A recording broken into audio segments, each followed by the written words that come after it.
Hello everyone, my self doctor Sakshi from Smile Express dental clinic Malviya Nagar.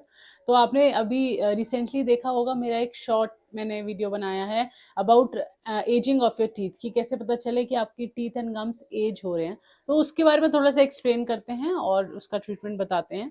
तो सबसे पहला मैंने आपको बताया था कि जो हाइट ऑफ द टीथ है वो रिड्यूस हो जाती है, कम हो जाती है। हमारे जो टीथ हैं वो ब्लॉक शेप हो जाते हैं, जो आपके पहले बिल्कुल ही कोनिकल होते हैं यंग एज में, वो घिस घिस के बिल्कुल ब्लॉक शेप हो जाते हैं। तो वो क्यों होता है?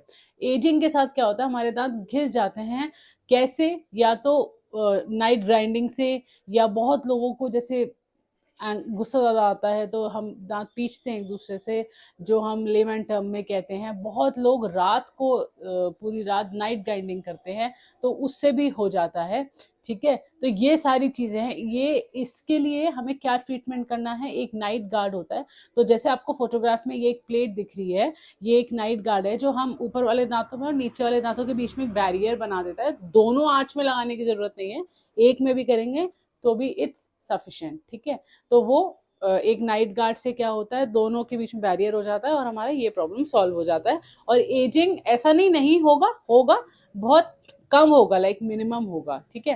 सेकंड जो पॉइंट मैंने आपको बोला था कि गम लाइन रिसेशन, इसका मतलब जो आपके मसूड़े हैं वो अगर दांत पे इस तरफ हैं तो वो ऊपर चले जाते हैं। आप देखते होंगे कि ज्यादा हमारे जो दांत की जड़ें हैं वो विजिबल होने लगती हैं, क्योंकि हमारा जो दांत है वो जड़ से पूरा येलो ही होता है, सिर्फ ऊपर एनामल होता है।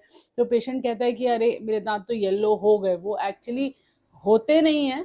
वो इसलिए दिखते हैं कि गम्स ऊपर चले जाते हैं। और क्यों गम्स ऊपर चले जाते हैं, उसका रीजन कुछ ये है कि आइडियली जब आप 20 ईयर्स के होते हैं तो आपको हर 6 मंथ्स में रेगुलरली डेंटिस्ट को दिखाना है, अपनी रेगुलर प्रोफेशनल क्लीनिंग करानी है, जो हम जनरली इंडिया में नहीं कराते, क्योंकि हमारा माइंडसेट ये है कि जब तक कोई सिम्टम नहीं होगा, पेन नहीं होगा, हम डॉक्टर के पास नहीं जाएंगे। ठीक है, तो अगर आप हर साल एक बार डेंटिस्ट को दिखा के अपने जो भी रिक्वायर्ड स्केलिंग्स हैं, कैविटी फिलिंग्स हैं, वो सब करवाते हैं, तो गम्स जाते हैं नीचे बट एकदम मिनिमम जाते हैं। ठीक है। अच्छा, सेकंड ये है कि बहुत आजकल जंक फूड हम ज़्यादा खाते हैं, फ्रूट्स वेजिटेबल्स जो हार्ड हैं वो कम खाते हैं। इससे क्या होता है, बहुत सारे लोगों को ओबेसिटी हो रही है, ओबेसिटी की वजह से एसिडिटी हो रही है।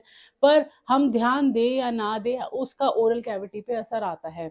जो हमारे भी हम अंदर एसिड्स होते हैं स्टमक में, वो एसिड रिफ्लक्स होता है और उससे हमारे माउथ का जो पीएच है वो जो न्यूट्रल होना चाहिए 7, वो एसिडिक रहता है। और एसिडिक की वजह से हमारे दांतों पे बैक्टीरिया को ज़्यादा मिल जाता है जगह अटैक करने के लिए, और फिर वो डिके हो जाते हैं और केरियस हो जाते हैं। इससे हमारे गम्स भी इन्फेक्ट होते हैं, तो हमारे टीथ भी इन्फेक्ट होते हैं। ठीक है, तो ये सब है। ऐसा नहीं है कि इन सब से एजिंग होगी ही नहीं, अगर आप ये करेंगे होगी, फिर भी होगी। जो जो फिजियोलॉजिकल एजिंग है उसको हम नहीं रोक सकते, लेकिन हम उसको मिनिमम जरूर कर सकते हैं। ठीक है, तो 6 मंथ्स या 8 मंथ्स में एक बार डेंटिस्ट को जरूर दिखाएं।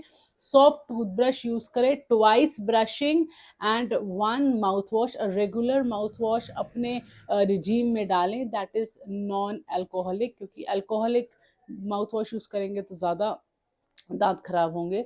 अगर हो सकता है तो गुनगुने पानी में नमक डाल के जो गागल्स हैं वो अपने रूटीन का एक पार्ट बना लीजिए, कि दिन में एक बार करना है या गुनगुना पानी पीना है। उससे एटलीस्ट आपके जो बैक्टीरिया है वो फ्लश ऑफ हो जाएंगे। इसके अलावा कोई भी डाउट हो तो आप मैसेज कर सकते हैं। Thank you so much.